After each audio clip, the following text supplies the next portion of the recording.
Okay, when you're ready, Charlie, I am rolling. Lovely. Well, thank you, Will, for doing this interview at pretty short notice, and very appreciative of the time. But if you don't mind, I just wanted to do a kind of brief outline of the early days of Born Free. I know it all really started just over 50 years ago with the film Born Free. It's 1966, the same as the England winning the World Cup, so it was a good year. It's a good year. And spoiler alert for anybody, one of the few people who on the planet who doesn't know the story, but the story of Born Free is a story of George and Joy Adamson, played by Will's parents, Virginia McKenna and Bill Travers. And it's the story of Elsa the lioness that was orphaned at a young age and was trained by the Adamsons to survive on her own before being released into the wild. Will, you were actually there, weren't you? You were a young boy of 4 or 5 years old.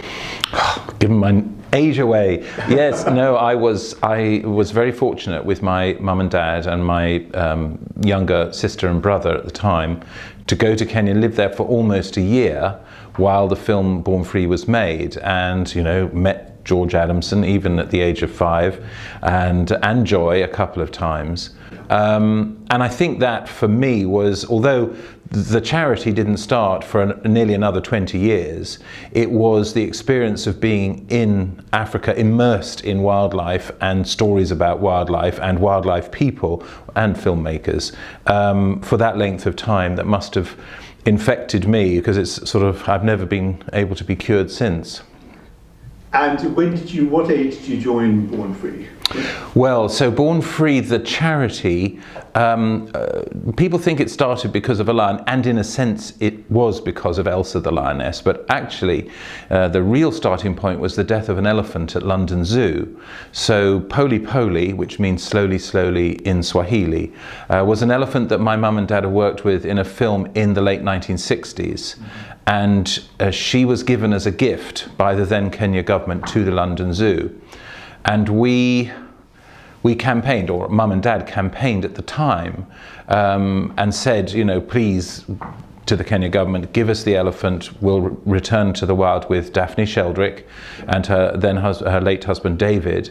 And the government said, yep, you can have the elephant, but we've made a promise to London Zoo. And so they would go off and catch another elephant. So rather than create another nightmare for an elephant family, Poli Poli came to London Zoo, and there she lived until 1982, I think, is when we first heard about things going wrong. And mum and dad hadn't even been up to see her for 10 years because they felt best to let her build relationships with other elephants at the zoo and keepers. Yeah. Sadly, it turned out that the other elephants had all died or been sent away, so she was on her own, and most of the keeping staff had changed. So she wasn't in the best of psychological health or physical health, and she'd become difficult to manage. That was the way the zoo described her.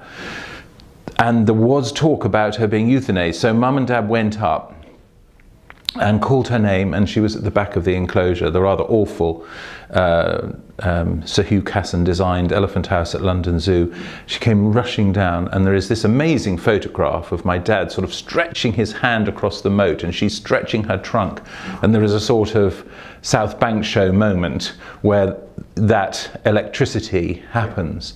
So then we campaigned for the zoo to give us a now semi-adult elephant, 14 years old, and they said no.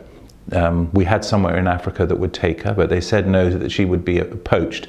The fact she'd broken both her tusks and had one little tiny stump sort of undermined their argument, I feel. But nevertheless, what they did agree to do is to send her to Whipsnade, which is the sort of country park zoo that's part of the Zoological Society of London.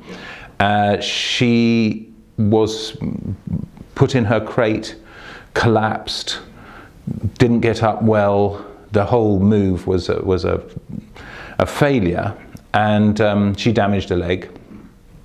A week later, after she'd hobbled round for a week, they gave her a general anaesthetic to examine the leg, and then, as they put it, she lost the will to live, and they did euthanize her, and she was the last African elephant in London Zoo's Elephant House. And it was such big news at the time, obviously partly because she was a known elephant who'd been in a feature film and with Mum and Dad, that people were saying, what is going on in our zoos, London Zoo being sort of flagship zoo? Who's looking into them? What's the life of the animals like? Are there other Poli Poli stories out there? And we sat round one evening and said, look, we can just, having said our piece, we can disappear. Or is there something quite profound going on here?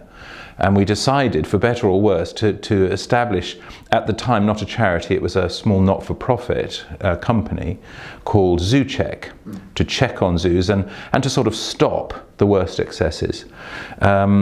And we realised that we would live or die by the sword. In other words, if the public didn't support us, then we'd be a 9-day wonder, as the then director of the zoo described us, or we'd be in business for a while. And we were coming up to our 34th anniversary. And so my mum, my dad, myself, and 3 other people, including Bill Jordan, established ZooCheck on the 19th, I think it was, of March 1984, and we became the Born Free Foundation about 6 years later.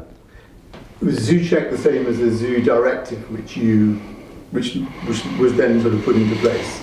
Well, the Zoo's Directive became, I think, we knew nothing, obviously, about anything. We just had a sort of visceral feeling that things were not as they should be in our zoological world.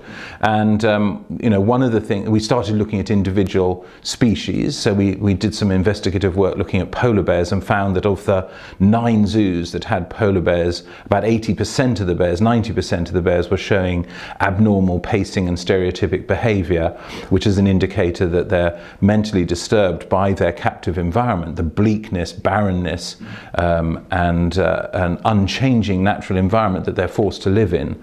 And then, I'm not quite sure how this came about. I think someone said to me, I think it was Stanley Johnson actually, Boris's dad, recently of I'm a Celebrity, Get Me Out of Here, said to me, there's an interest in the European Commission to create a zoos directive which would require all zoos in the European Union to be licensed. Are you interested? I said, well, I think we are. And I was told that the first thing they needed was to understand how many zoos there were and what kind of zoos there were and the rest of it. So there was a list that was published at the time by, I think it was the European Association of Zoos and Aquaria, but basically it indicated about 300 zoos in Europe. We got on the road, and 2 years later we came back with 1,007 zoos. And that's about a third of what there are. There are about 3,500 zoos in Europe. We presented our findings to Carlos Rippadimiana, who was the Environment Commissioner of the time, Italian, and when was it, 1994, he signed it into a directive requiring all zoos to be licensed. At least that gives you the tool to go after them if they haven't got a license. Yes. And each country can set out the criteria that you have to meet in order to get a license. So you had something to work with. Yeah. It wasn't going to change everything overnight, and it still hasn't. But at least, and I think it's one of the things I'm most proud of, is that we actually have a zoos directive. And in a sense, I suppose, as an organisation, that sort of gave you some sort of traction as well. I imagine your profile was beginning to raise a little bit. Yeah. But also you had success with dolphins as well. We did, and that was with a partner organisations, Care for the Wild, which is actually now part of Born Free, and also Whale and Dolphin Conservation. We had campaigned. I mean, there was such a widespread concern for the welfare of dolphins in Dolphinaria, as there is today. Yeah. And we got to the point where 2 of the last 3 facilities offered us their dolphins. And so we had sort of 3 dolphins on our hands in a space of 6 months. And we just had to come up with a viable solution. And so what we did is through, now who was it? Doug Cartledge, who was a former dolphin trainer and also campaigner, a bit like Rico Barry. We found a facility, a farm for shellfish in the Turks and Caicos Islands, who said that they would be willing to take the dolphins. 80-acre lagoon. And so, long story short, we got Rocky out of captivity, we got Missy and Silver out of captivity, and we flew them to the Turks and Caicos Islands and released them into the lagoon. And after 6 months there, the professional team who were looking at them said, look, these animals there's nothing more we can do for them in this very large but still captive environment. And we released them into the wild. Fantastic. And there are no dolphins in captivity in the UK today. None. That's extraordinary. What a great story.